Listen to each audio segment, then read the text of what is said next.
আসসালামু আলাইকুম। আমাদের এই প্রশ্নটা হলো sec ax মূল নিয়মে অন্তরজ নির্ণয় করতে হবে।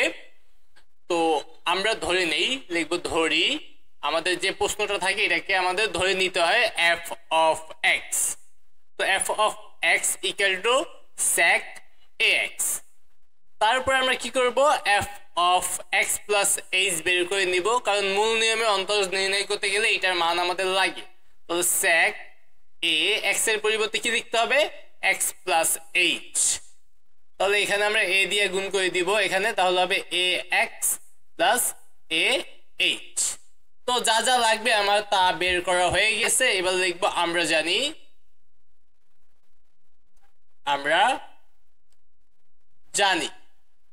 জানি d dx f of x equal to limit h tends to 0 f of x plus h minus f of x divided by h। এই সূত্র আমরা জানি।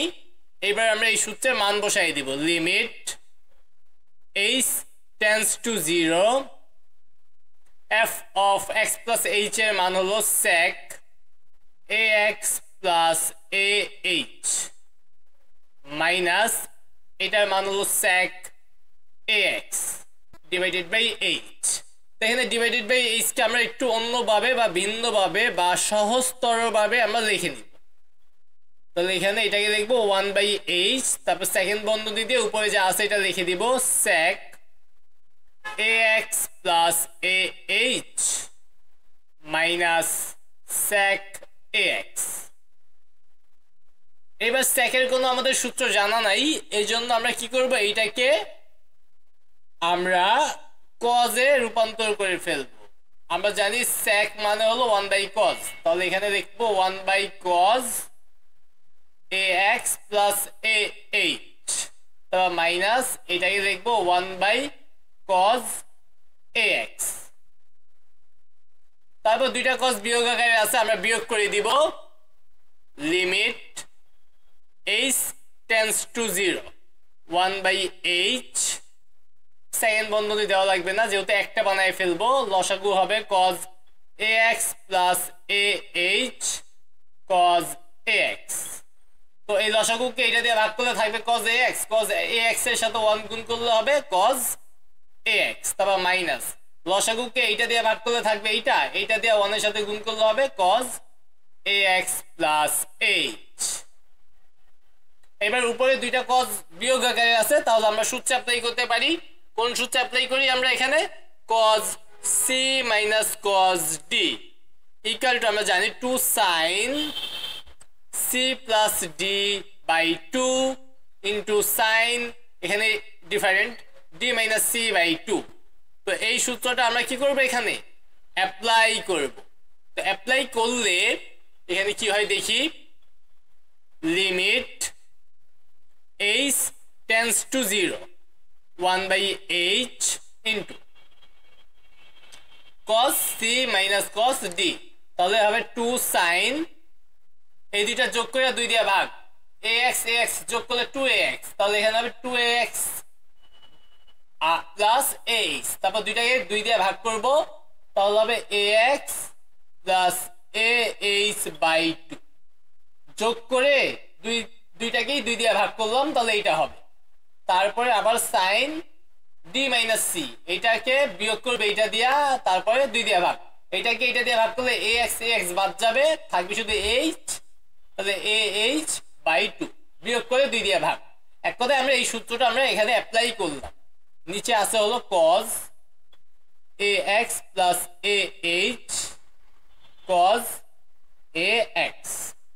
এইবার আমরা এটাকে আলাদা করে দিব। কিভাবে আলাদা করতে পারি, যেমন এখানে আমাদের আছে হলো ah/2 সাইনের সাথে, আর এখানে আছে আমার শুধু h আমার, তাহলে h এর সাথে a/2 নিচে লাগবে। ওকে, তাহলে আমরা এটাকে এভাবে লিখতে পারি, এটাকে আমরা এটাকে আলাদা করি, limit h tends to 0 2 sin ax plus ah/2 আর নিচে এই হাবিজাবিটা cos ax plus cos ax তারপর আবার লিমিট দিয়া লিমিট h tends to 0 উপরে হলো sin ah/2 আর নিচে শুধু h ওকে এইবার আমরা একটা কাজ করতে পারি এখানে আমি h এর মান বসাই দেই তাহলে একটু ছোট হয়ে যাবে h এর মান বসাই দিই এখানে কি হবে 2 এখানে h এর মান যদি 0 বসাই দেই 0 গুণ a মানে 0 0 ভাগ 2 মানে 0 তাহলে এতটুকু 0 হয়ে যাবে তাহলে উপরে থাকবে sin ax এখানে h এর মান বসাই দিলে cos ax মানে cos ax into cos ax আর এখানে আমাদের sin এর সাথে থিটা হিসেবে যেটা আছে সেটা কিন্তু ডিভাইডেড বাই নাই তো সেটা বানাইতে হবে তাহলে আমরা লিমিট এখানে h তো এখানে আমরা ah/2 tends to 0 লিখলাম এখানে আমরা sin এইটাকে চেঞ্জ করার কোনো চান্স নাই ah/2 and h এর সাথে আমার কত গুণ করা লাগবে a/2 গুণ করা লাগবে তাহলে আমরা a/2 গুণ করে দিলাম তাহলে এখানে ah/2 হইল যেহেতু আমি এই নিচে a/2 গুণ করছি তাহলে আমার উপরে a/2 গুণ করতে হবে সেটা আমি গুণ করে দিলাম আর h tends to 0 এটাকে আমরা ah/2 tends to 0 লিখতে পারি কোনো অসুবিধা নেই কারণ h equal to 0 হইলে ah/2 equal to 0 হবে তো এখান থেকে আমরা 2 আগে লিখলাম এই sin আর এই cos sin বাই cos বানানো হয়ে যাবে 10 তাহলে 10ax আর এটা cos নিচে আছে তাহলে উপরে 1 আর নিচে cos 1 বাই cos মানে কি sec তাহলে sec ax এতটুকুর মান কত সূত্রের আকার ধারণ করলো না sin থিটা বাই থিটা এটা যদি থিটা হয় sin থিটা বাই থিটা তার মানে এটা হলো 1 আর এখানে আছে a/2 তাহলে এখানে a/2 তাহলে এখান থেকে 2 কাটা যাবে এটাকে আমরা আগে লিখে দেই a তাহলে 10ax sec ax এইটাই হবে আমাদের অ্যানসার